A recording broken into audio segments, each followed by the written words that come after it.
पिछले कुछ दिनों में जम्मू कश्मीर की राजनीति गरमाई है। आदरणीय गृह मंत्री जी के जम्मू कश्मीर में आने के बाद और संकल्प पत्र रिलीज करने के बाद जिस तरह की हताशा दूसरी पॉलिटिकल पार्टीज में देखी जा रही है, वो डर बताता है उनका कि दूसरी पॉलिटिकल पार्टीज, चाहे वो अलायंस हो, चाहे वो सिंगल पार्टीज लड़ रही हों, लेकिन वो इतनी डरी हुई हैं, उस डर में जो है वो इस तरह की स्टेटमेंट दे रहे हैं जिससे कि राष्ट्र को भी नुकसान होगा और जनता को भी नुकसान होगा। अगर हम बात करें नेशनल कॉन्फ्रेंस और कांग्रेस की अलायंस की,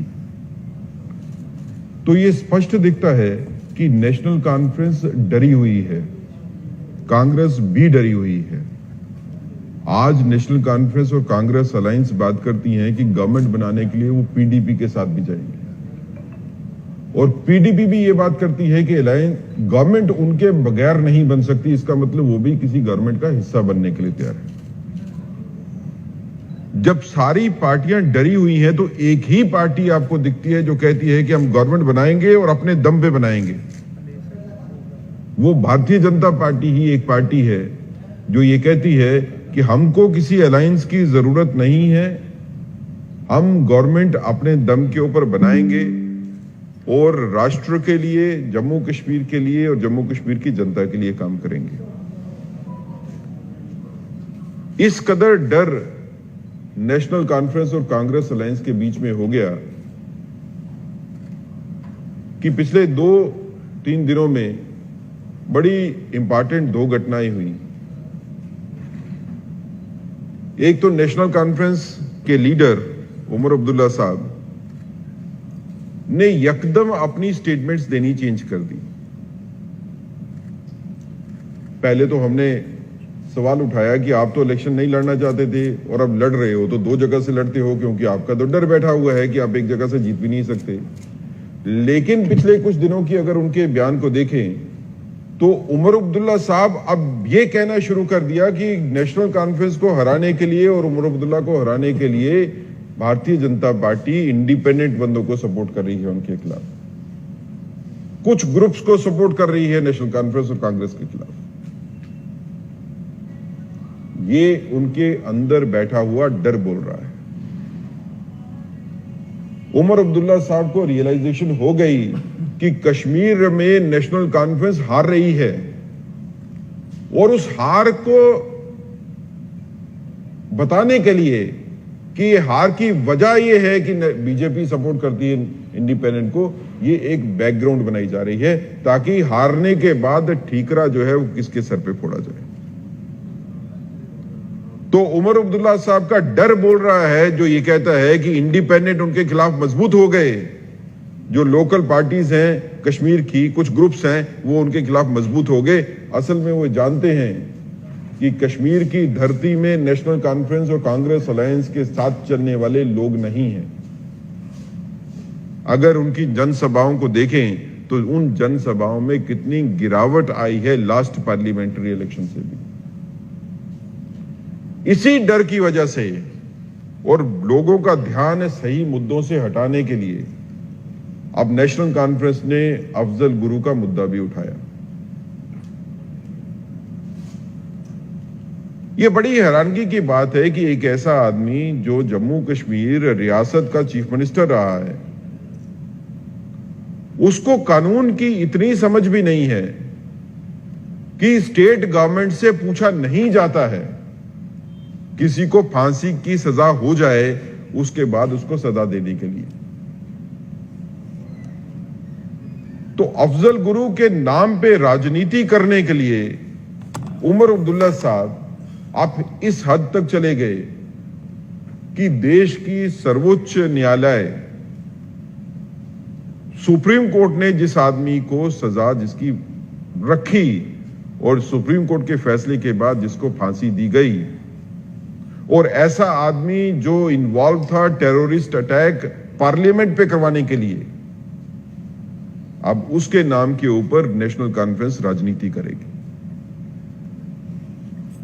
ये पूरी हताशा में ली गई एक पॉलिसी डिसीजन है नेशनल कॉन्फ्रेंस का कि आपके पास मुद्दे खत्म हो गए, आपने मैनिफेस्टो इशू किया और उस मैनिफेस्टो के ऊपर बात करना बंद कर दी। क्यों उमर अब्दुल्ला साहब अपने मैनिफेस्टो के ऊपर बात नहीं करते? क्यों उन लोगों के बीच में जाके जो है वो मैनिफेस्टो के ऊपर चर्चा नहीं होती कि हम आपके लिए ये करेंगे? अब चर्चा ये हो रही है कि नेशनल कॉन्फ्रेंस को हराने के लिए इंडिपेंडेंट लोग सामने आ रहे हैं जिनको Bharatiya Janata party indirectly support करती है। बयानबाजी ये होती है कि अफजल गुरु जो है उसको फांसी की सजा उमर अब्दुल्ला की गवर्नमेंट होती तो मंजूर नहीं करती।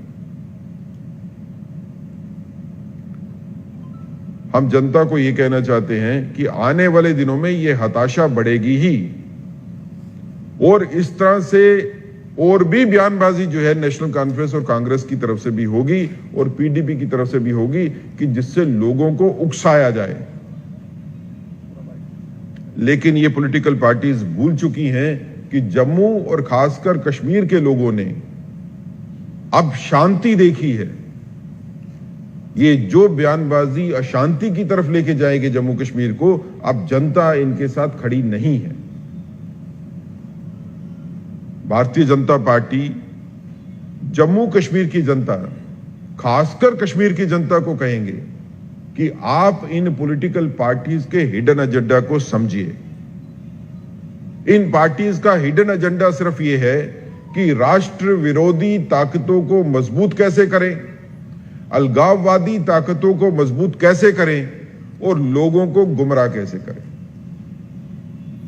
वरना इलेक्शन के दिनों में एक आतंकवादी जिसको फांसी की सजा दी गई उसके बारे में बयान दे एक फॉर्मर चीफ मिनिस्टर। और इसी कड़ी में आप देखिए कल नेशनल कॉन्फ्रेंस के एक बड़े नेता जो सरपंच भी रहे गांदरबल से, गनई साहब, वो बयान देते हैं कि नेशनल कॉन्फ्रेंस के फ्लैग की जो बेइज्जती करेगा हम उसका कत्ल कर देंगे। ये क्या राजनीतिक पार्टियों की लाइन है? ये राजनीतिक पार्टी को क्या शोभा देता है इस तरह से लफ्ज इस्तेमाल करना कि लोगों के कत्ल कर देंगे? ये काम तो आप लोगों ने किया। नेशनल कॉन्फ्रेंस और कांग्रेस की अलायंस ने हमेशा से यह किया।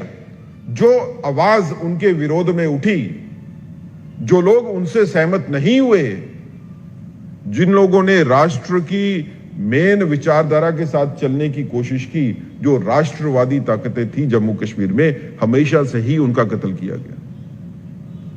लेकिन इलेक्शन के दौरान एक नेशनल कॉन्फ्रेंस का बड़ा नेता उस कॉन्स्टिट्यूएंसी में कहे जो उमर अब्दुल्ला जिस कॉन्स्टिट्यूएंसी से इलेक्शन लड़ रहे हैं, और लोगों को डराने की बात करे कि हम आप लोगों का कत्ल कर देंगे अगर नेशनल कॉन्फ्रेंस के झंडे के साथ आप नहीं चलते हो। ये नेशनल कॉन्फ्रेंस की सोच है और ये कांग्रेस की सोच है जो नेशनल कॉन्फ्रेंस के साथ बैठी है। जम्मू की जनता को भी सोचना पड़ेगा कि ये राजनीतिक अलायंस जम्मू कश्मीर में सत्ता को हासिल करना चाहते हैं, जिनके नेतागण खुली धमकी देते हैं, लोगों को कत्ल होने की धमकी देते हैं। Bharatiya Janata party election commission of India को भी रिक्वेस्ट करेगी कि इसका संज्ञान लिया जाए। यह खाली स्टेटमेंट गनई की नहीं है, यह नेशनल कॉन्फ्रेंस की स्टेटमेंट है और यह नेशनल कॉन्फ्रेंस की उस असेंबली सेगमेंट में दी हुई स्टेटमेंट है जिसमें उमर अब्दुल्ला साहब खुद इलेक्शन लड़ रहे हैं गांदरबल से। अगर उमर अब्दुल्ला ये धमकी खुद नहीं देता, लेकिन अपनी असेंबली सेगमेंट में अपने एक नेता से ये धमकी दिलवाता है, तो ये धमकी जो है ये उमर अब्दुल्ला की दी हुई धमकी ही मानी जाएगी। और इसका संज्ञान लेते हुए इलेक्शन कमीशन ऑफ इंडिया को सख्त कार्रवाई करनी चाहिए। और हमारा यह मानना है कि उमर अब्दुल्ला का नॉमिनेशन फॉर्म रिजेक्ट होना चाहिए इसी बात के ऊपर कि उनकी असेंबली में कॉन्स्टिट्यूएंसी में उन्हीं का एक बड़ा नेता लोगों को कत्ल करने की धमकी देता है। अगर आप भारतीय जनता पार्टी को देखें तो हम हर उस आदमी का स्वागत करते हैं जो इलेक्शन लड़ना चाहता है। ये डेमोक्रेसी है। हमारे से जो विरोधी विचारधारा रखते हैं हम उनका भी स्वागत करते हैं। आप आइए, जनता के बीच में काम कीजिए। जिसको जनता पसंद करेगी वो सत्ता के ऊपर बैठेगा, जिसको पसंद नहीं करेगी वो ऑपोजिशन में बैठेगा, घर में बैठेगा। ये तो कभी किसी ने नहीं कहा भारतीय जनता पार्टी में कि जो हमारे साथ नहीं है हम उनका कत्ल करवा देंगे। ये हमारी सोच नहीं है। तो इसके बारे में जनता को यह विचार करना पड़ेगा कि किस तरह की राजनीतिक ताकतों को जम्मू कश्मीर में मजबूत करना है। उन ताकतों को क्या हम मजबूर करेंगे? उनकी मजबूती चाहते हैं कि जम्मू कश्मीर के लोग जो खुले तौर के ऊपर आतंकवादियों को और उन आतंकवादियों को जिनको सुप्रीम कोर्ट ने फांसी की सजा दी, उनकी सपोर्ट करने वाली पार्टीज को, ऐसी पार्टियां जो धमकियां देती हैं कि हम कत्ल करेंगे लोगों का, ऐसी पार्टियां जो जेलों में बंद कैदियों को छुड़वाना चाहते हैं। और इसको जोड़ के देखिए, एक तरफ से बात होती है कि जेल में बंद कैदियों को छुड़वाएंगे और दूसरी तरफ बात होती है कि जो हमारे खिलाफ या हमारी साथ नहीं चलेगा उसका हम कत्ल करवाएंगे। और यह भी याद रखिए कि पहले होम मिनिस्टर सजाद किचलू साहब ने किश्तवाड़ में क्या बयान दिया? समाज के एक वर्ग को धमकाने का बयान दिया। आप जेलों से कैदियों को निकालना चाहते हो, आतंकवादियों के हक में स्टेटमेंट देना चाहते हो और उसके बाद आप लोगों को धमकी भी देते हो। ये सारी पॉलिटिकल पार्टीज किन के इशारों पे नाच रही हैं? कौन सी फोर्सेस हैं इनके धागे खींच रही हैं? ये राजनीतिक कठपुतलियां हैं जिनके धागे, जिनकी डोर भारत के बाहर से चलाई जा रही है। इन राष्ट्र विरोधी ताकतों को एक्सपोज करना ही भारतीय जनता पार्टी का एक मकसद है। और हम चाहते हैं कि जम्मू कश्मीर की जनता को एक साफ सुथरी गवर्नमेंट मिले जो जनता के लिए काम करने के लिए अग्रसर हो।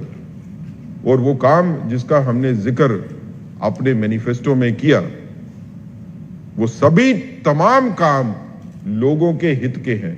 भारतीय जनता पार्टी आज भी अगर कहीं बयान देती है तो बयान ये दे रही है कि मैनिफेस्टो हमारा ये है, इस मैनिफेस्टो के हिसाब से हम काम करेंगे, समाज के हर वर्ग को इंसाफ मिलेगा।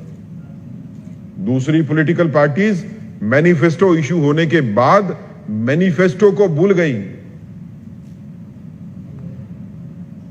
और सिर्फ लोगों को भड़काने की कोशिश कर रही है। राजनीतिक बयानबाजी खत्म हो गई। अब बयानबाजी यह है कि मिलिटेंसी का रिवाइवल कैसे होगा, जो हमारे विरुद्ध आवाजें उठाते हैं उनको खामोश कैसे किया जाएगा, कैसे लोगों को धमकाया जाए। इस परिप्रेक्ष्य में भारतीय जनता पार्टी ये कहना चाहती है, जब बाकी सब पार्टीज डरी हुई हैं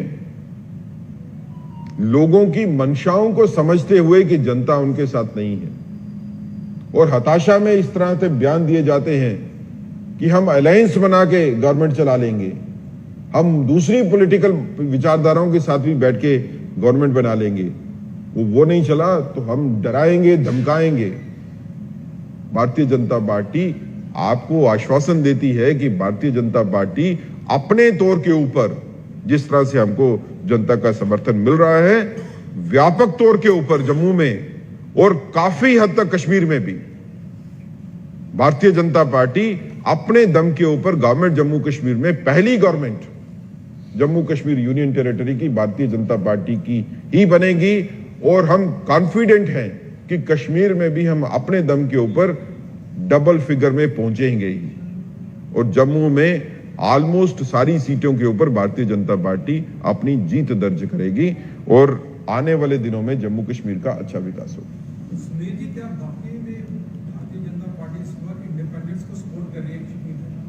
देखिए, इंडिपेंडेंट जो कश्मीर में लड़ रहे हैं वो अपने दम पे लड़ रहे हैं। भारतीय जनता पार्टी ने कश्मीर में अपने कैंडिडेट्स खड़े किए हैं और उन सभी कैंडिडेट्स को, जहां पे भारतीय जनता पार्टी ने कैंडिडेट्स खड़े किए हैं, वहां पे हमारे कैंडिडेट्स सशक्त हैं। मैं इसलिए आश्वस्त हूं कि कश्मीर में हम डबल फिगर में पहुंचेंगे। हालांकि हम सभी सीट्स पे नहीं लड़ रहे हैं, लेकिन अपने आत्मविश्वास को जानते हैं, अपनी ताकत को भी पहचानते हैं। ये सब कोरी पॉलिटिकल अफवाहें हैं कि भारतीय जनता पार्टी किसी को इनडायरेक्टली सपोर्ट करती है। भारतीय जनता पार्टी पर्दे के पीछे काम नहीं करती। अगर हमने किसी को सपोर्ट करना होगा तो सामने आके कहेंगे कि हम इसको सपोर्ट करते हैं। और सेठी साहब, जिस तरह से पहले चरण की बात करें, वहाँ पे 16 सीटें हैं कश्मीर वैली में, वहाँ पे सिर्फ 8 सीटों पर लड़ रहे हैं। क्या कारण है? क्या आपको कोई कैंडिडेट नहीं मिला? क्या और मजबूरी है? क्या कहेंगे? देखिए, भारतीय जनता पार्टी के पास हजारों वर्कर्स कश्मीर घाटी में हैं जो इलेक्शन लड़ सकते हैं, लेकिन पॉलिटिकल पार्टीज अपनी स्ट्रेंथ को देखती हैं और उसी स्ट्रेंथ के हिसाब से फैसला करती हैं कि कहां पे इलेक्शन लड़ना चाहिए और कहां पे इलेक्शन नहीं लड़ना चाहिए। हमने अपनी स्ट्रेंथ को जो है वो कंसंट्रेटेड रखा है। जो मेरा फोकस है उन्हीं कॉन्स्टिट्यूएंसी के ऊपर जिसके ऊपर मैं कॉन्फिडेंट हूं कि मैं जीत जाऊंगा, तो मुझे उसी पे कंसंट्रेट करना है। तो भारतीय जनता पार्टी की स्ट्रेटजी के हिसाब से हमको कश्मीर में जितनी सीटें चाहिए अपनी गवर्नमेंट बनाने के लिए, जम्मू कश्मीर में उतनी सीटें हम कंफर्टेबली जीत जाएंगे। उमर अब्दुल्ला का एक बयान आया सर, उनका कहना है, ये बड़ा पॉलिटिकल बड़ा खतरनाक बयान है कि अगर बीजेपी आती है, सत्ता में आती है, तो ये यूपी के बाद जो है जम्मू कश्मीर में भी अपना बुलडोजर चलाएगी। क्या कहेंगे इनके बयान पे, उमर अब्दुल्ला के बयान पे? देखिए, भारतीय जनता पार्टी की गवर्नमेंट जो है वो ये इंश्योर करेगी कि हर आदमी के साथ इंसाफ हो, लेकिन भारतीय जनता पार्टी की गवर्नमेंट ये भी इंश्योर करेगी कि वो लोग जिन्होंने जनता के खिलाफ काम किए, जिन्होंने टेररिस्ट एक्टिविटीज को सपोर्ट किया, हमने अपने मैनिफेस्टो में ये बात कही है कि हम एक व्हाइट पेपर लेके आएंगे कि टेररिस्ट एट्रोसिटीज के लिए कौन से लोग रिस्पॉन्सिबल हैं और उनके लिए हम फास्ट ट्रैक कोर्ट भी बनाएंगे, उनका इंसाफ भी करेंगे।